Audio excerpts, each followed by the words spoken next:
मैंने मीडिया के बारे में कहा, शुरुआत में कहा कि हमारे दोस्त हैं मगर हमारी बात टीवी पे कभी नहीं दिखाते हैं। और वो तो तब भी ठीक है, वो ठीक है, हमारी बात नहीं उठाएं तो ठीक है, कोई प्रॉब्लम नहीं है। मगर ये एक और काम करते हैं, इनकी गलती नहीं है। देखिए ये जो यहाँ खड़े हैं इनसे गुस्सा मत होइए, इनकी गलती नहीं है। देखिए मुस्कुरा रहे हैं, ये जानते हैं लगाम लगी हुई है, पीछे से लगाम लगी हुई है।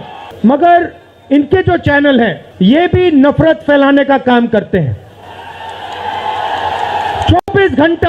24 घंटा हिंदू मुस्लिम, हिंदू मुस्लिम, हिंदू मुस्लिम, हिंदू मुस्लिम, हिंदू मुस्लिम।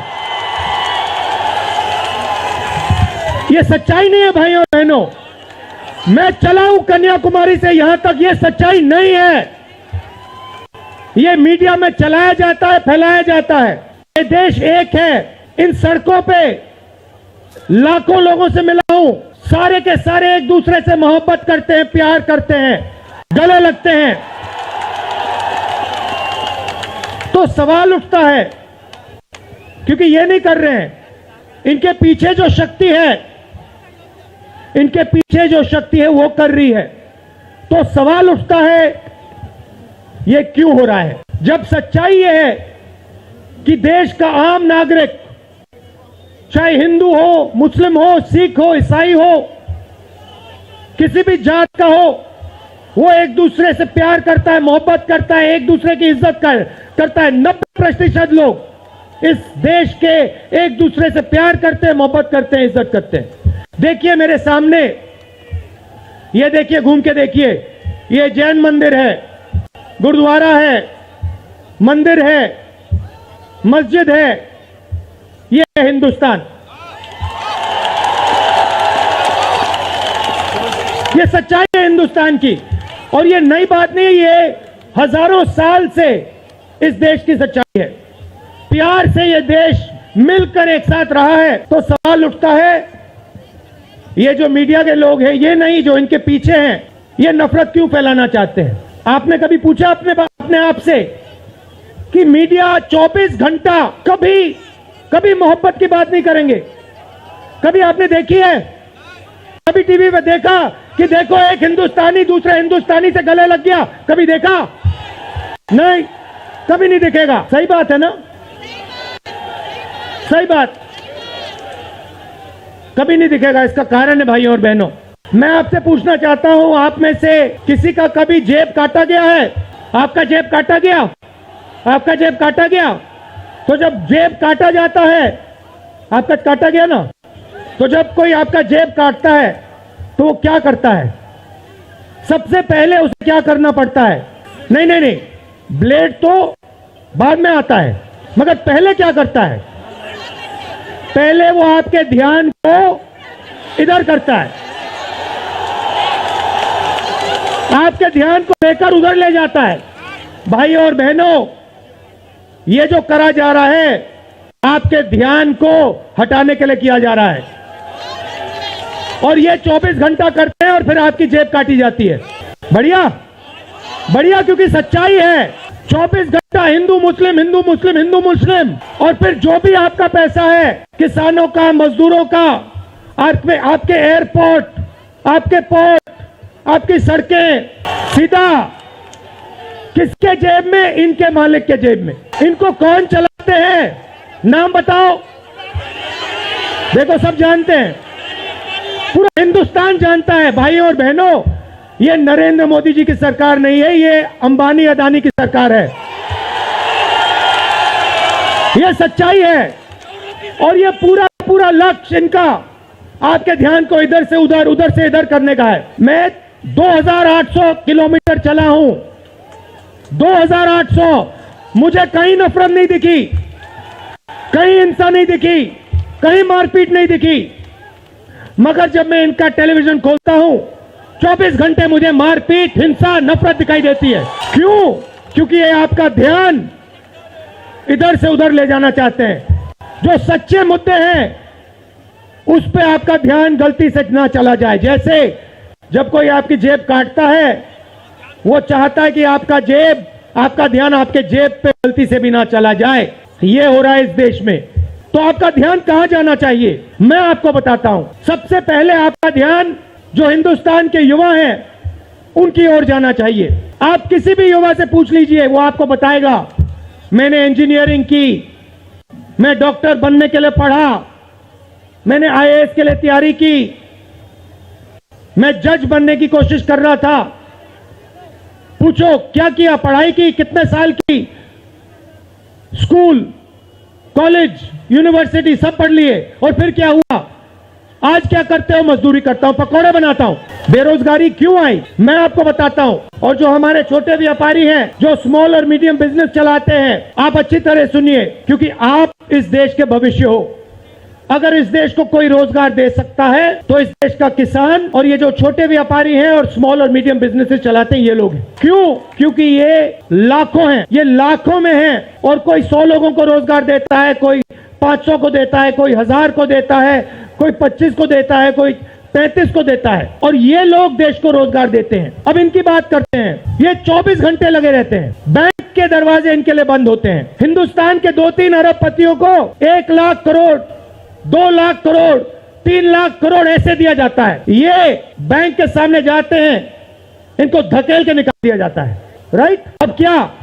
ठीक है, बैंक का पैसा नहीं दिया तब भी मान ली बात, तब भी मान ली बात, मगर फिर क्या किया? फिर प्रधानमंत्री ने नोटबंदी की और प्रधानमंत्री ने गलत जीएसटी लागू की। भाइयों और बहनों, ये पॉलिसी नहीं है, ये हथियार है। छोटे व्यापारियों को, स्मॉल और मीडियम बिजनेस वालों को और किसानों को मारने के हथियार हैं ये। और जब इन्होंने ये काम किया तो देश के जो युवा हैं उनको रोजगार नहीं मिल सकता, सवाल नहीं उठता, क्योंकि जो रोजगार देने वाले हैं उनकी रीढ़ की हड्डी आपने तोड़ दी। किसके लिए तोड़ी? किसके लिए तोड़ी? इनके जो मालिक हैं उनके लिए तोड़ी। गेम को समझो। अब देखिए, अब आगे चलते हैं। युवाओं की बात की, स्मॉल और मीडियम बिजनेस वालों की बात की, दुकानदारों की बात की। अब सड़कों पे मुझे हजारों किसान मिले हैं, 1 सेकंड में पहचान लेता हूं।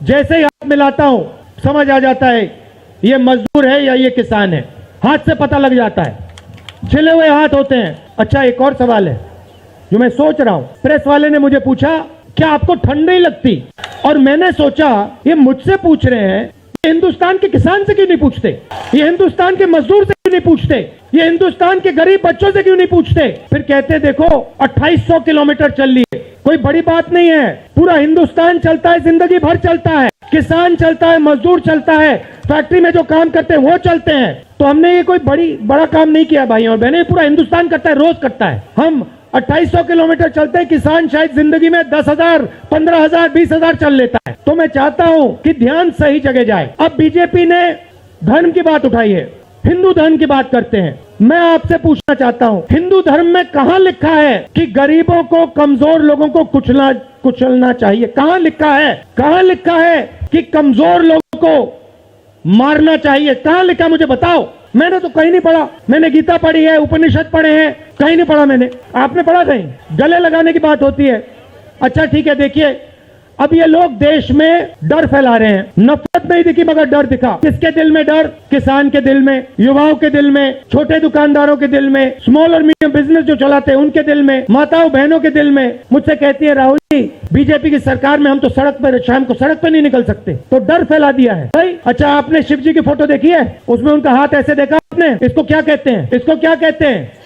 इसको अभय मुद्रा कहते हैं। इसका मतलब क्या होता है? इसका मतलब होता है डरो मत। तो शिव जी कहते हैं डरो मत, हिंदू धर्म कहता है डरो मत, और ये लोग 24 घंटा इस देश में डर फैलाने की कोशिश करते हैं। अच्छा, एक और मजे की बात बताता हूं आपको। मैं सोच रहा था, आपने ये यात्रा देखी होगी, इसमें आपको हिंसा दिखी? कहीं नहीं दिखी। किसी ने किसी को मारा, किसी ने गाली दी? आपने इसमें नफरत देखी? बिल्कुल नहीं। इसमें किसी ने यह पूछा भैया तुम्हारा धर्म क्या है? किसी ने कहा भाई तुम हिंदू हो, मुसलमान हो, सिख हो, ईसाई हो, क्या हो? नहीं। किसी ने यह पूछा तुम स्त्री हो या पुरुष हो? किसी ने यह पूछा तुम्हारी क्या जात है? बिल्कुल नहीं। कपड़े भी नहीं पूछे, कपड़े भी नहीं पूछे। अच्छा, इसमें आपने देखा होगा, पता नहीं आपने देखा या नहीं, इसमें कुत्ते भी आए। कुत्ते भी आए, इसमें कुत्ते आए। और आपने एक, अगर आप टीवी देख रहे होते आपने एक देखी होगी, कुत्ते को किसी ने नहीं मारा, किसी ने नहीं मारा। इसमें गाय भी आई, भैंस भी आए, सुअर भी आए, मैंने देखा वो तो सब जानवर आए, सब लोग आए और यहाँ पे कोई नफरत नहीं थी। जैसा हमारा हिंदुस्तान है वैसे ये यात्रा है, कोई नफरत नहीं, कोई हिंसा नहीं, कोई गलत सवाल नहीं। कभी कभी कोई गिर जाता, जैसे हमारे हरियाणा के पीसीसी गिरे, धड़ाम से गिरे, केरला के सब नेता गिर गए, 1 सेकंड में लोग उनको उठा लेते थे, 1 सेकंड में, टाइम नहीं लगता था। ये है हिंदुस्तान। नहीं देखिए, मैं आपको एक बात बताता हूं, सच्चाई समझनी होगी। सच्चाई ये है कि जैसे इन पर लगाम लगी हुई है वैसे हिंदुस्तान के प्रधानमंत्री पे भी लगाम लगी हुई है। उनकी गलती नहीं है, वो संभाल नहीं पा रहे हैं, कंट्रोल नहीं कर पा रहे हैं, उनको कंट्रोल कर दिया है। नहीं, मैं सच बोल रहा हूं, मैं सच बोल रहा हूं, क्योंकि आप देखिए एयरपोर्ट भी उनके, पोर्ट भी उनके, एग्रीकल्चर के स्टोरेज डिपो भी उनके, और क्या उनका लाल किला भी उनका, सारे के सारे पब्लिक सेक्टर की कंपनियां उनकी, और क्या उनका रेलवेज उनकी, अभी भाइयों और बहनों ताजमहल भी चला जाएगा, तो सब कुछ उनका। तो ये देश की सच्चाई है, हाईवे भी उनके, सेलफोन भी उनके, मगर सच्चाई हमारी। आप देखिए, मैं आपको बताता हूँ, आपको मैं बताता हूँ, अपनी कहानी बताता हूँ। जब मैं राजनीति में आया, 2004 में आया, हमारी सरकार थी, चुनाव जीते थे, और ये प्रेस वाले 24 घंटा मेरी प्रशंसा करते थे। 24 घंटा राहुल गांधी, राहुल गांधी, राहुल गांधी, राहुल गांधी। फिर मैंने क्या किया, मैं चला गया भट्टा परसोल। नहीं सुनो, आपको समझना है ये है क्या। मैं भट्टा परसोल गया और मैंने किसानों का जो जमीन का मामला है उसको छेड़ दिया। और भाई और बहनों, जैसे ही मैंने किसानों का जमीन का मामला छेड़ा वैसे ये मेरे पीछे पड़ गए। उसके बाद जमीन अधिकरण बिल, भट्टा परसोल के बाद जमीन अधिकरण बिल लाया, कांग्रेस की सरकार लाई। उसके बाद तो पूरा फुल टाइम 24 घंटा मेरे पीछे पड़ गए। प्रधानमंत्री जी ने, बीजेपी ने, मैं आपको सच्चाई के बारे में बताना चाह रहा हूं, प्रधानमंत्री ने, बीजेपी ने हजारों करोड़ रुपए लगा दिए मेरी छवि को खराब करने में, हजारों करोड़ रुपए।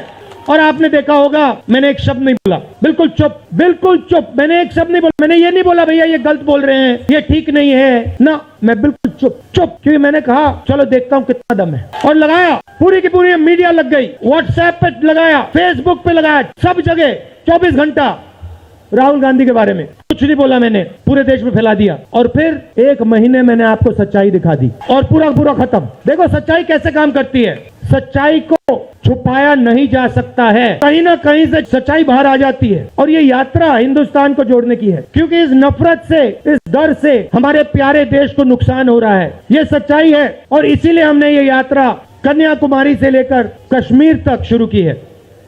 और ये जो हमारा तिरंगा है, इसको हम श्रीनगर में जाके वहां पे लहराएंगे। और आप में से हजारों लोग हमारे साथ चलोगे, हजारों लोग चलोगे। तो भाई और बहनों, देखिए, सच्चा मुकाबला दुनिया में, सच्चा मुकाबला चाइना और हिंदुस्तान के बीच में है। चाइना ने 2000 स्क्वायर किलोमीटर हमारी जमीन ले ली है। प्रधानमंत्री जी कहते हैं कि हमारे बॉर्डर के अंदर कोई नहीं आया। तो भैया प्रधानमंत्री जी, अगर कोई नहीं आया तो हमारी सेना उनकी सेना के साथ 21 बार क्यों बात कर रही है? और हमारे जो सेना के लोग हैं, हमारे डिफेंस फोर्सेस के लोग हैं, वो क्यों कह रहे हैं कि चाइना ने हमारी जमीन ले ली है? मगर देखिए, कंपटीशन आर्थिक है, मुकाबला आर्थिक है। ये आपके जो सेलफोन है, ये आपके जो शर्ट है, जूते हैं, इसके पीछे आप देखिए, प्रेस वालों के जो कैमरा है इसके पीछे देखिए, उसके पीछे आपको लिखा दिखेगा मेड इन चाइना। हमें शर्ट के पीछे, सेलफोन के पीछे, जूतों के नीचे मेड इन इंडिया लिखना है। और एक ऐसा दिन आना चाहिए जब शंघाई में कोई युवा नए जूते खरीदे, उसके नीचे देखे made in new Delhi India. ये हिंदुस्तान चाहिए, इसी से हमारे युवाओं को रोजगार मिलेगा। तो ये करना ही पड़ेगा, चॉइस नहीं है। और ये हम करके दिखा देंगे, ये देश कर सकता है, करके दिखा सकता है। आप सबने इतना प्यार दिया।